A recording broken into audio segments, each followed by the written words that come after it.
এখন যে খেলাটা হবে সেটা হচ্ছে বেলুনে কালার ম্যাচিং। মা পেছনে আছে, মা যে বেলুনটা তুলবে এবং যে প্রতিযোগী আছে তাকে গেস করতে হবে যে সবুজ বেলুন না হলুদ বেলুন। তো মমি তুমি তৈরি?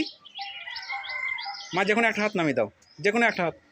আচ্ছা মমি বলো কোন বেলুন? হলুদ। আচ্ছা হাতে তালি দাও। আচ্ছা মমিকে একটা চকলেট দিয়ে দাও। চলো মমি নিচে নামো। আচ্ছা রিবু তুমি তৈরি? আচ্ছা মা তুমি বেলুন তোলো। রিবু বলো কোন বেলুন তুলেছে ঠাম্মি? আচ্ছা ঠিক আছে, হাতে তালি দাও। একটা চকলেট দাও মমি, একটা চকলেট দিয়ে দাও।